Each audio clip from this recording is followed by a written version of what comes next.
Hello, this is a little poem that I wrote, maybe 20 years ago. It's kind of humorous. It's a little funny insight on preaching in colonial times. I hope you enjoy it.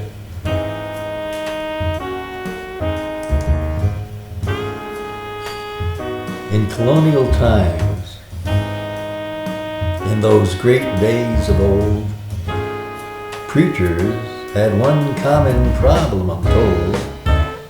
In their war against sin, they were valiant and strong, but their sermons tended to run a mile long.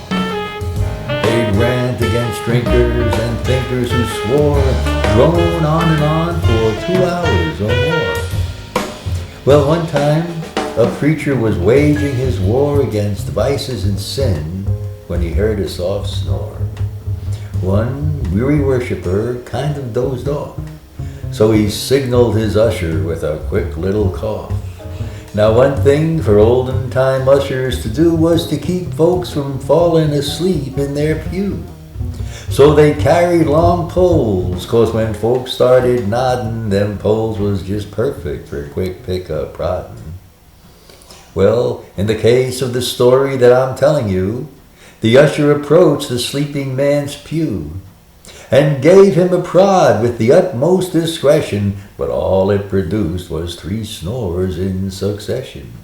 The preacher, still preaching, gave the usher a nod to apply to the sleeper a still sterner prod, 'cause his saintly snores were becoming disrupting, and here and there titters of mirth were erupting. It was a serious matter, and not a light joke, so the usher applied a quite righteous poke. But the titters and chuckles just grew to guffaws, 'cause all that produced was 3 snorts and 3 snores. It embarrassed the usher, it filled him with dread, he prayed he could be somewhere else instead, while the preacher, still preaching, was turning beet red. So the usher just whacked the man smack on his head. Well, that really done it. The man stopped mid-snore and just kind of wobbled and slid to the floor. "Oh my," said the usher, "I think I just killed him." And he rushed to the man as new waves of dread filled him.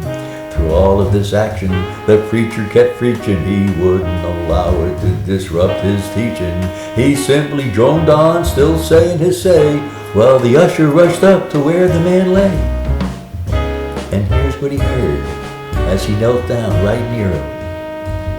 "Hit me again, brother, 'cause I can still hear him.